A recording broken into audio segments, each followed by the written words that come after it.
Most people don't think about what goes on inside forensic buildings, places where burned bodies, unidentified remains, and dental fragments are examined to give names back to the dead. I didn't think about it either, at least not back in 2012, when I was in my early 20s, taking on any construction job in the Philadelphia area that offered overtime. Rent was high, work was slow, and I said yes to anything that kept a paycheck coming in. One of our fall projects that year was expanding the basement of a forensic odontologist's office in Center City. It wasn't like a normal dentist's building. No kids, no cleanings, no magazines about crowns and whitening. This place was a narrow, old Victorian brownstone that had been gutted, sterilized, and filled with dental molds of dead people.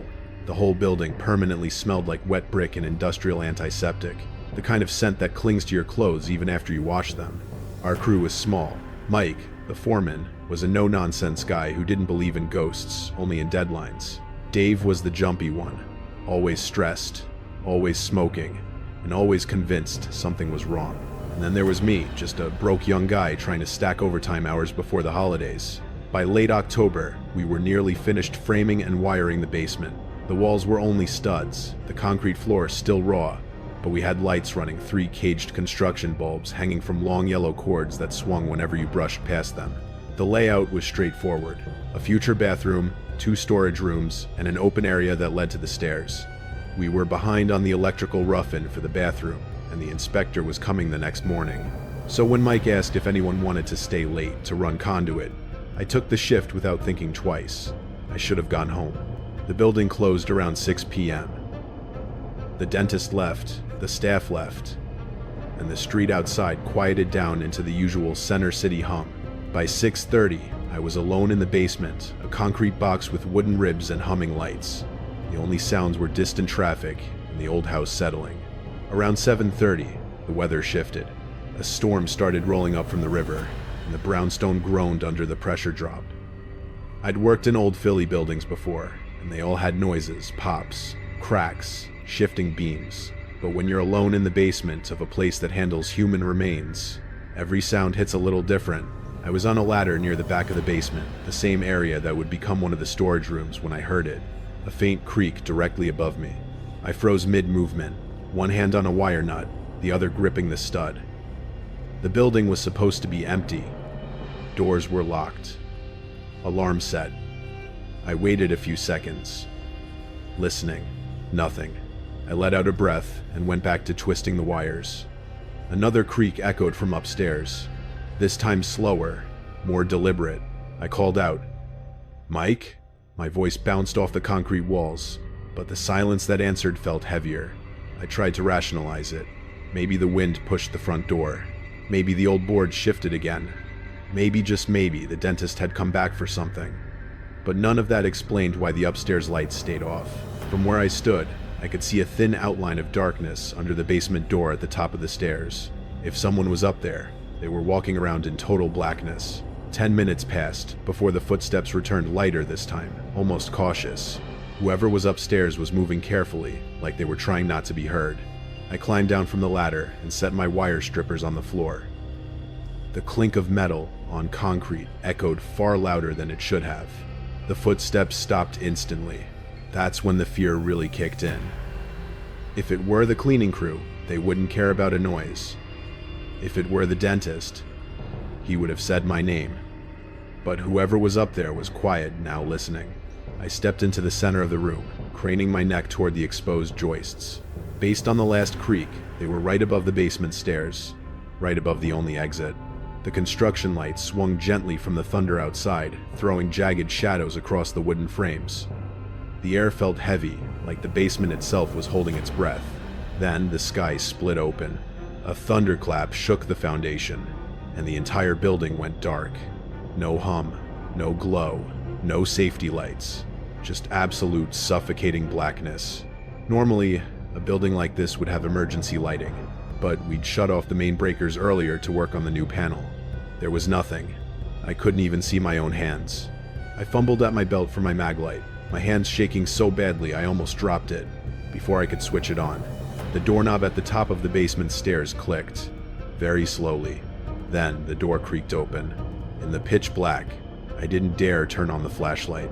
If someone was coming down those stairs, The second I lit the room, I'd give away my exact position. I backed up, inch by inch, until my hand brushed the leaning stack of drywall sheets against the far wall. Behind them was a narrow triangular gap. I slipped behind the drywall, crouching in the concrete dust. And then, I heard the footsteps descending the stairs. But these weren't the soft creaks from before. These were heavy, wet footsteps. A damp slap with each step, like someone walking barefoot after stepping out of water. They reached the floor, then stopped. I could hear breathing, a wet, rattling inhale followed by a gurgling exhale. Not the sound of a healthy person. It echoed in the pitch-black air like it was coming from everywhere at once. And then, in a ragged whisper, "I know you're down here. I can smell the dust on you." My throat closed. I forced myself not to gasp, not even to breathe too hard. The darkness was so total, it didn't feel like blindness, it felt like drowning. His footsteps resumed, slow and dragging. I heard fingernails scraping along the wooden studs as he walked the perimeter of the room, tracing it, mapping it, hunting. I wanted to run, but to reach the stairs, I'd have to cross the open floor. If I turned on my flashlight, I'd blind him, but he'd know exactly where I was. Then his voice came again. Closer. "I saw you through the window well. You looked lonely." 1/3. A loud metallic crash exploded out of the darkness, the sound of him kicking over the aluminum ladder. I flinched backward, my knee knocking against the drywall sheet behind me. The scraping fingers stopped instantly. The breathing went silent. He had heard me. I knew he was about to charge.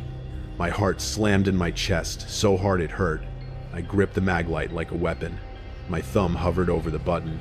Just as the wet footsteps lunged toward me, I stood, screamed involuntarily, and flicked the flashlight on. The beam sliced open the darkness and revealed what had been stalking me. A man. Bare-chested, skeletal, soaking wet, his skin pale and covered in sores. His pupils were pitch black, fully dilated. And in his hands was my torn open lunchbox. He had been eating raw ground beef out of it with his teeth. When the light hit him, he didn't recoil. He hissed and surged toward me. I swung. The heavy metal flashlight smashed into his shoulder with a crack. He shrieked and stumbled back, dropping the meat. I didn't wait. I ran. I sprinted across that basement like my life depended on it, because I knew it did. The concrete was uneven, cords were everywhere, and the fallen ladder was right in my path. I nearly tripped, catching myself at the last second. Behind me, I heard him scrambling after me, his wet feet slapping wildly against the floor. He wasn't running like a normal person. His steps were frantic, irregular, like his limbs weren't fully under his control. I reached the stairs and took them 2 at a time in total darkness, slamming my shins on the edge of each step. I didn't feel any of it. All I felt was panic, and the primal pressure to get away from whatever was screaming behind me. The top of the stairs came too fast. I slammed shoulder first into the basement door, groping blindly for the knob. My fingers slipped twice before I finally got a grip and twisted. The door burst open, and I stumbled into the hallway of the dentist's office. I slammed the basement door shut and threw the deadbolt. A half-second later, bang, something massive crashed into the other side of the door. The wood bowed outward, like it was made of cardboard. I stumbled backward, nearly falling over a waiting room chair. He shrieked from the other side, his voice suddenly high, frantic, and trembling with some kind of madness. "Let me out, it's too loud in here. The teeth are chattering. Let me out." I didn't wait to hear anything else. I ran through the pitch-black office, slamming into chairs, knocking over a side table, stumbling toward the front of the building. My flashlight beam shook violently with every step. I burst through the front door and into the parking lot just as the storm finally unleashed its full force. Cold rain pounded my face, instantly soaking me. I sprinted down the sidewalk toward the nearest light, the 7-Eleven at the end of the block. I didn't stop running until I was inside, standing under buzzing fluorescent bulbs, breathing like I just escaped an animal attack. The clerk stared at me like I was a ghost. I told him to call 911, standing there in that store, drenched, shaking uncontrollably, clutching my flashlight like a weapon. I finally looked down at my shirt. Drywall dust covered me head to toe, but on my sleeve was a wet smear of blood. Not my blood. The cops arrived fast. Philly cops don't play around with break-ins. especially in a downtown medical building. They went in with guns drawn. I stayed in the store. I couldn't go back inside that place. 10 minutes later, I saw them dragging him out into the rain. He was handcuffed, screaming, thrashing like a wild animal. He yelled about vibration, drilling, the lights being too bright, the voices inside the walls. His skin looked even paler under the streetlights, and whatever water he'd been soaked in dripped steadily off him onto the pavement. I expected to feel anger or fear. Instead, I only felt sick, because whatever he was, whatever he'd been doing down there, he was still human, a deeply broken one. But the part that haunts me, the part that still keeps me out of basements to this day, came afterward, when the cops searched the building. One of the officers came back up the stairs and asked Mike, who'd come running after hearing what happened, if there was any access to the crawl space behind the back storage area. Mike frowned and said no. We hadn't cut anything open yet. The cop told him they found a hole, a man-sized hole. Curiosity got the best of me. I walked back toward the building with the officers not inside, but close enough to hear what they were finding. They brought out bags of trash first, then a few blankets, then insulation, fiberglass insulation matted down into a makeshift bed. They found empty candy wrappers, empty water bottles, and the core of an apple so rotten it looked melted. And then the officer said something that stopped my heart. He's been living down here a while. One of the officers estimated at least 3 weeks, based on the trash pile alone. 3 weeks. We had been working in that basement nearly every day for 3 weeks. That meant he had been there while we poured the concrete, while we framed the walls, while we walked inches away from the crawl space he'd carved out. But the worst discovery was still coming. When they cleared more debris away, they found a small opening in the drywall. Not a gap, a peephole. A perfectly round peephole carved into the wall, and it faced directly toward the area where we'd been working. The cop tapped the edge of the hole with his flashlight. Looks like he's been watching you guys. The world seemed to tilt. My stomach dropped into my shoes. The idea of that man sitting silently in a crawl space day after day, watching us work, listening to us talk, hiding just inches away behind thin wooden studs, it made my skin crawl in a way I can't describe. He didn't break in that night because of the storm. He never broke in at all. He had been there the entire time, waiting, watching, listening. And the only reason he came out was because the power went out, because the darkness finally matched whatever darkness was going on inside his mind. The cops took him away, screaming about the buzzing teeth and the lights melting his eyes. A few officers asked if I needed EMTs. I said no. I just wanted to go home. Mike told me to take the next day off, but I didn't. I quit the job entirely. I never stepped foot in that basement again. I never even drove down that block again. And to this day, whenever I'm in a room and the lights suddenly go out, doesn't matter if it's my house, a store, or a parking garage, I don't stand still. I get my back against a wall. I stay silent, and I listen hard, because I learned something in that basement, something I wish I never had to learn. Sometimes the scariest thing in a blackout is realizing you weren't alone before the lights went out.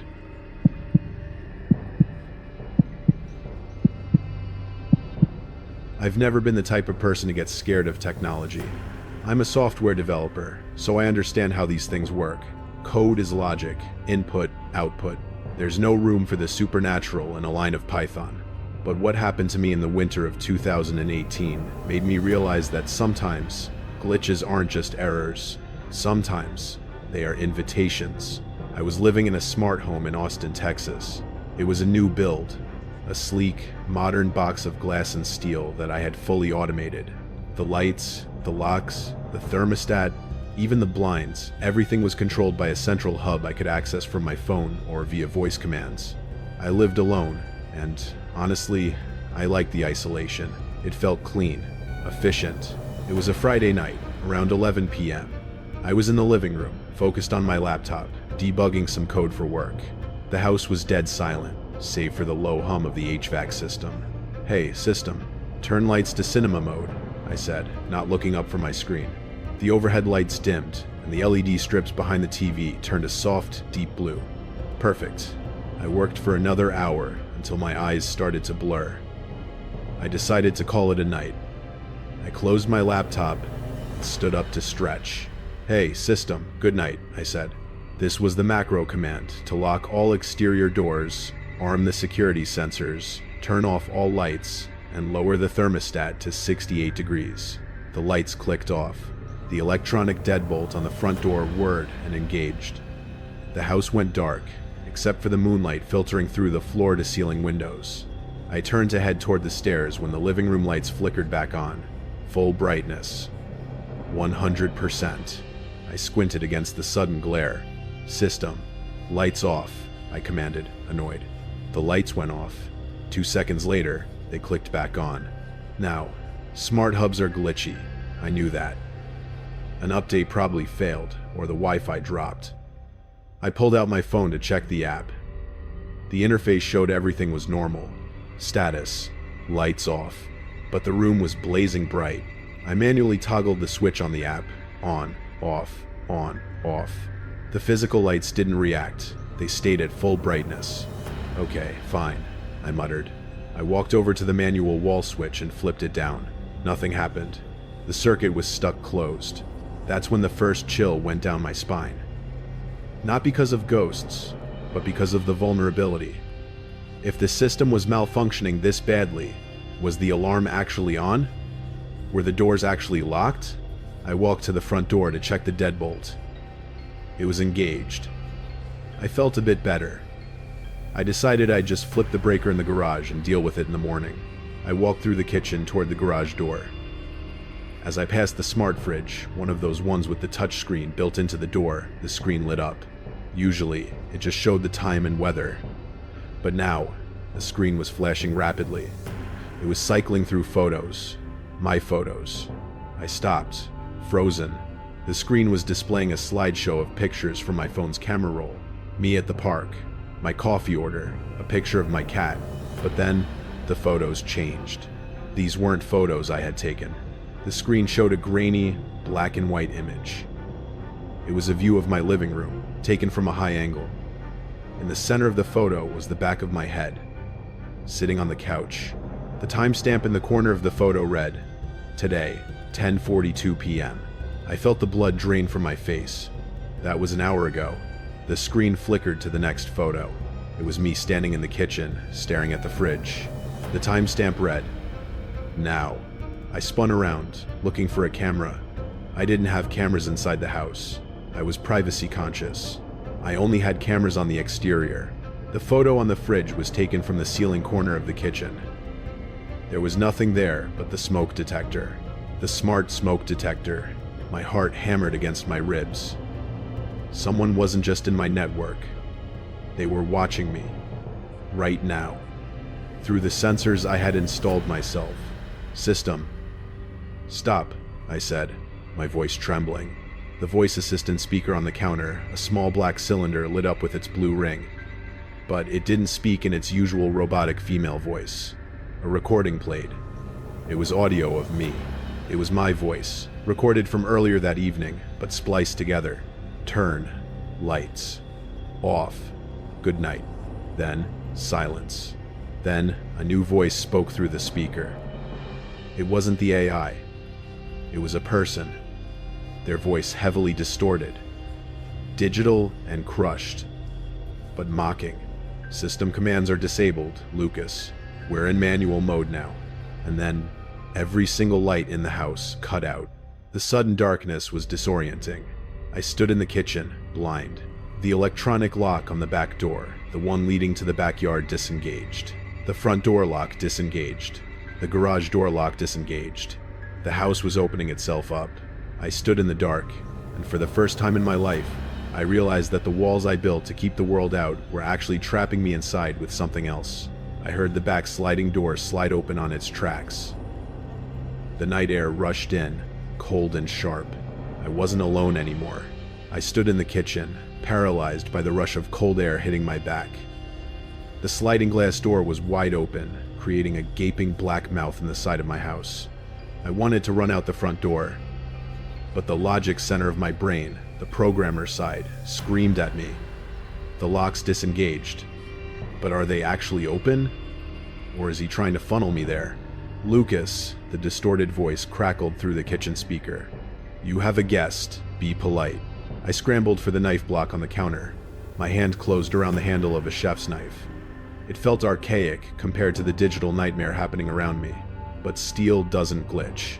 I backed into the corner of the kitchen where the shadows were deepest, trying to slow my breathing. The house was silent again. Then, the smart lighting system weaponized itself. The kitchen lights didn't just turn on. They began to strobe. Fast, violent flashes of 100% brightness followed by total darkness. Flash. Black. Flash. Black. It was disorienting. A visual assault designed to destroy my depth perception. In the strobe flashes, I saw movement near the open back door. A figure stepped inside. He was dressed in dark clothing, wearing a hoodie pulled tight. He wasn't rushing. He moved in sync with the strobe lights, taking a step every time the room went dark, freezing like a statue when the light hit him. It was like watching a stop-motion monster movie. Flash. He was at the door. Black. Flash. He was by the island. Black. Flash. He was 5 feet away. He held something in his hand. Not a gun. It looked like a tablet. He wasn't looking at me. He was looking at the screen in his hand. He was controlling the house from inside the house. I realized with horror that he wasn't just bypassing the security. He was hunting me using the motion sensors. He could see exactly where I was on his screen. I was a red dot on a floor plan. "I can see your heart rate, Lucas," the voice on the speaker taunted. 140 beats per minute. "You're crashing." I didn't wait for the next flash. I threw myself to the left, sliding across the polished floor toward the hallway leading to the garage. As I moved, the strobe lights stopped instantly, plunging the kitchen into pitch blackness. He was blinding me, then hiding in the dark. I scrambled on hands and knees, feeling for the door frame. I heard the beep, beep, beep of the hallway, motion sensor, detecting me. "Wrong way," the intruder whispered. He was close. Right behind me. I scrambled up and lunged for the garage door. I twisted the knob, it was unlocked, and threw it open. I stumbled into the garage, hitting the button on the wall to open the main garage door. The motor whirred. The heavy door began to lift, revealing the streetlights outside. Freedom. I ducked under the rising door when it was only waist high, desperate to squeeze out. Clunk. The door stopped. Then, the motor reversed. The heavy door began to crush down. The safety sensors, the lasers that are supposed to stop the door if something is in the way, had been disabled. I rolled backward just as the metal edge of the door slammed into the concrete, inches from my nose. It hit with enough force to shatter bone. I was trapped in the garage. I turned back to the door leading into the house. The intruder was standing there, framed in the doorway. The light from his tablet illuminated his face from below. He was smiling. A calm, detached smile. "System," he said softly to his tablet. "Ventilation purge." A loud whoosh started overhead. The garage fan kicked on, but then I heard a clicking sound. The electronic lock on the door to the house clicked shut. I was locked in the garage. And then I smelled it. Car exhaust. My car, a modern sedan with a remote start feature, roared to life. The engine revved high. He had remote started the car. In a sealed garage, panic, raw and animalistic, took over. I wasn't going to be stabbed. I was going to be suffocated by my own convenience features. I grabbed a tire iron from the workbench. I didn't go for the intruder. I went for the weakest part of the smart home, the windows. The garage had a row of small, decorative windows near the top. They were high up, but I scrambled onto the hood of my running car, ignoring the heat of the engine and the rising fumes. I swung the tire iron. Smash. The glass shattered. It wasn't laminated. It was just glass. I pulled myself up, glass shards slicing into my palms, and tumbled out onto the driveway. I hit the asphalt hard, rolling into the wet grass of the lawn. I didn't look back. I ran to the neighbor's house and pounded on their door until they woke up. The police arrived 10 minutes later. The house was empty. The intruder had vanished. But here is the detail that the detectives found. The one that makes me sleep with a gun under my pillow now. They analyzed the logs from my router. The hack hadn't come from Russia or China. It hadn't come from the internet at all. For the past 2 weeks, a device named Admin, Ghost, had been connected to my guest Wi-Fi. The signal strength history showed that the device had been stationary for hours at a time during the day while I was at work. It was located in the attic. The intruder hadn't broken in that night. He had been living in my attic for 2 weeks. He had physically tapped into the hard lines of the smart hub. He had been listening to me give voice commands, learning my routine, waiting for the night he got bored. I sold the house a month later. I live in an old apartment now. I have physical keys. I have light switches that click. And if I want to turn on the heat, I turn a dial. Because I learned the hard way. If you can control your house from anywhere in the world, so can someone else.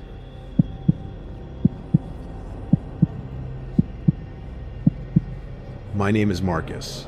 I'm not a superstitious guy, and I've spent enough time on the road to know that most scary things have a logical explanation.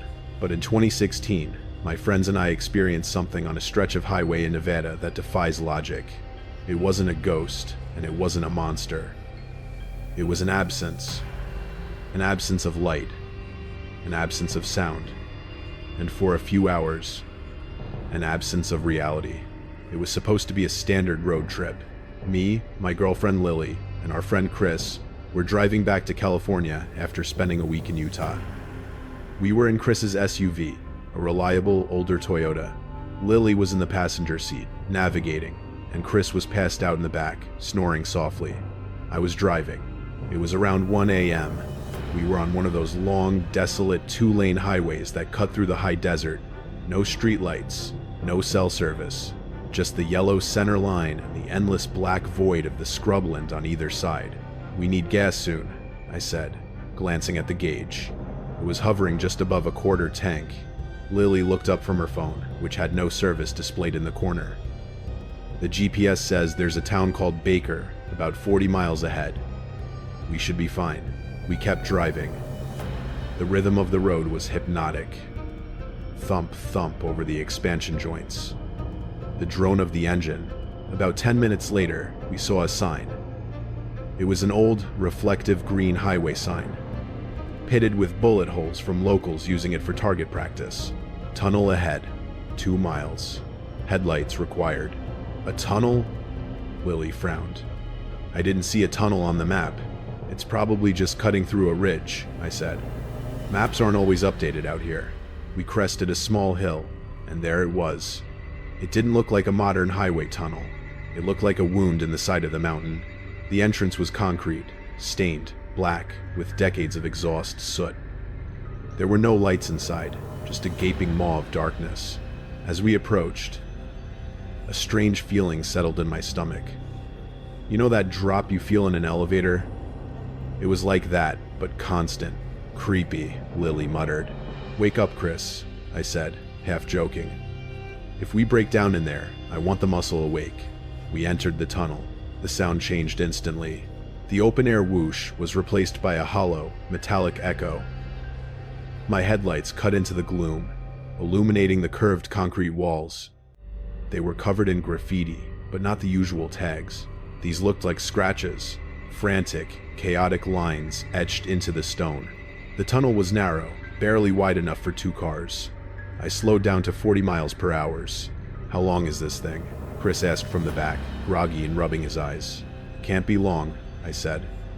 We're just going through a ridge. We drove for 2 minutes, then 5. The tunnel didn't curve. It didn't go up or down. It was perfectly straight. We should have popped out by now, Lily said, her voice tight. We've been driving at 40 miles per hour for 5 minutes. That's like 3 miles. The ridge wasn't that big. Maybe we're going under a plateau, I suggested, though I didn't believe it. That's when the radio cut out. We had been listening to a downloaded playlist, connected via an aux cord. It didn't just stop playing music, it started emitting a high-pitched, static squeal. I reached over and turned the volume off, but the squeal persisted, vibrating the dashboard. Turn it off, Lily snapped. I did, I shouted back. I had to physically yank the faceplate off the stereo to make it stop. Silence returned, heavier than before. Then, the lights flickered. Not the tunnel lights, there were none. My car headlights. The dashboard instrument panel dimmed, then surged brightly. The engine sputtered. No, no, no, I pleaded, tapping the steering wheel. Don't die on me now. The car lurched forward, caught itself, and then, with a final shudder, the engine died completely. The power steering locked up. The headlights vanished. We were moving at 30 miles per hour in total. Absolute darkness. I slammed on the brakes. The SUV skidded to a halt. "Did the battery die?" Chris asked. His voice sounded muffled, like he was speaking through wool. "It shouldn't have," I said. "The alternator was running." I turned the key. Click, click, click. Nothing. "Okay," I said, trying to keep my voice steady. "Everyone stay inside. I have a flashlight in the glove box." I opened the glove box and fumbled for the LED flashlight. I clicked it on. The beam was pathetic. It seemed like the darkness in the tunnel was eating the light. The beam only reached about 5 feet before dissolving into the black. "I'm gonna pop the hood," I said. "Don't." Lily grabbed my arm. Her grip was painful. "Marcus, look at the windshield." I shined the light forward through the glass. At first, I didn't see anything, just the dusty hood of the Toyota. But then, I looked closer at the darkness beyond the bumper. There was something standing there. It was just at the edge of the light's reach. A figure. It looked human, but it was elongated, tall, too tall. It was standing perfectly still, facing the car. "Is that a person?" Chris whispered. I moved the light slightly. The figure didn't move. Then, to the left, another pale shape appeared in the darkness. Then, another to the right. They were blocking the road. "Lock the doors," I whispered. "They're already locked," Lily said, trembling. I reached for the door handle to make sure, but my hand froze. Someone knocked on the window. It wasn't on my side. It wasn't on Lily's side. It was on the roof. "There's someone on top of the car," Chris breathed, shrinking away from the ceiling. The knocking continued, slow and rhythmic. And then, a face pressed against the windshield, directly in front of me. It wasn't a monster. It was a woman. She looked normal, dressed in 1,990 seconds, hiking gear, a flannel shirt and jeans. But her skin was gray, and her eyes were gone, just empty, black sockets. She didn't scream, she didn't snarl. She just pressed her forehead against the glass and mouthed one word over and over again. I couldn't hear her, but I could read her lips. "Run." Then, all the electronics in the car, the dome light, the dashboard, the radio, flashed on at once, blindingly bright. The horn started honking on its own. The woman on the windshield screamed, a sound that wasn't human, but sounded like grinding metal. And then the blackout happened again. This time, my flashlight died too. We were in total darkness, with something on the roof, and the screaming woman in front of us. The silence that followed was heavy, like the air in a tomb. The horn had stopped. The lights were dead. The only sound was the jagged, panicked breathing of the three of us in the cab. "Is it gone?" Chris whispered from the back seat. His voice cracked. I didn't answer. I couldn't. My hands were gripping the steering wheel so hard my knuckles popped. I was staring into the black void where the windshield was, waiting for that gray face to press against the glass again. Then came the sound that nearly broke me. Screech. It started at the back of the roof, near the trunk, and dragged slowly forward. It sounded like a nail being pulled across a chalkboard, metal grinding on metal. Whatever was on top of the car was crawling toward the front. "It's moving," Lily sobbed, pressing her hands over her mouth. "Marcus, please, start the car." "I'm trying," I hissed. I twisted the key. The engine cranked a slow, dying groan. Rrr. Rrr. Rrr. The scratching sound stopped directly above my head. Then, a heavy weight settled on the metal roof, bowing it inward slightly. It was right above the driver's seat. I felt a coldness radiate down from the ceiling, a chill that defied the laws of thermodynamics. It wasn't just cold, it was malice. I twisted the key again. Come on, come on. Vroom. The engine roared to life. It was the most beautiful sound I had ever heard. The headlights flickered and then surged to full brightness. I didn't wait to check the gauges. I slammed the shifter into drive and floored it. The tires squealed on the concrete, kicking up dust, and the SUV lurched forward. The force of the acceleration dislodged whatever was on the roof. We heard a heavy, wet thump behind us, followed by a rolling sound. "Don't look back," I shouted at Chris. "Oh my God," Chris said, ignoring me. He was twisted around, staring out the rear window. "Marcus. The people. Look at the walls." I kept my eyes glued to the road, terrified that the tunnel would suddenly end in a wall of rock, but I could see them in my peripheral vision. The figures weren't blocking the road anymore. As we sped past at 60, then 70 miles per hour, I saw them lining the walls of the tunnel. Dozens of them. Hundreds. They were standing shoulder to shoulder, facing the car as we passed. Some were dressed in modern clothes, jeans, hoodies. Others were wearing older styles, bell-bottoms, suits from the 52nds, even a few that looked like miners from the turn of the century. They were all pale. They were all motionless, and as the headlights swept over them, I realized they weren't standing on the ground. They were floating about 6 inches in the air. "Just drive, just drive, just drive," Lily chanted, curling into a ball in the passenger seat. The tunnel seemed to stretch on forever. The graffiti on the walls blurred into a continuous gray streak. I pushed the Toyota to 85, the engine whining in protest. "We have to be out by now," I yelled. "We've been driving for 10 minutes at this speed." And then, just as abruptly as it had begun, the concrete walls vanished. We burst out of the tunnel and back onto the highway.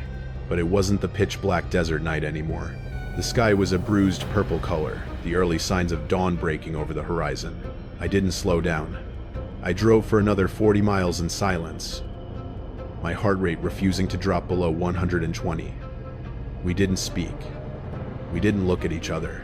We just needed to get to civilization. We finally pulled into a 24-hour truck stop in Baker around 6 a.m. The sun was fully up by then. I parked the car at the pump and just sat there for a moment, shaking. I turned off the engine, and the silence of the morning desert felt overwhelming. "We need coffee," Chris said. It was the first thing anyone had said in an hour. We got out of the car. My legs felt like jelly. I walked around to the front to check the engine, remembering the heat gauge had spiked. But as I passed the hood, I froze. "Guys," I called out. My voice was hollow. Lily and Chris walked over. The hood of the Toyota was covered in dust, except for 2 distinct marks, handprints. But they weren't normal handprints. The fingers were elongated, stretching nearly twice the length of a human hand, and where the fingertips ended, there were deep scratches in the paint, stripping it down to the bare metal. But that wasn't the worst part. Chris looked up at the roof, where we had heard the scratching. He turned pale and took a step back. "Marcus," he pointed. I looked up. The roof rack was bent. The solid steel bars were twisted like pipe cleaners. And in the center of the roof, indented into the metal, was the imprint of a face. It looked like someone had been pressed face first into the steel with hydraulic force. You could see the outline of the nose, the hollows of the eyes, and a mouth open in a scream. We asked the attendant inside about the tunnel. An old guy with leathery skin and a trucker hat. "Tunnel?" He squinted at us. "Ain't no tunnel on Route 50 for 100 miles east of here. You thinking of the old mining shafts?"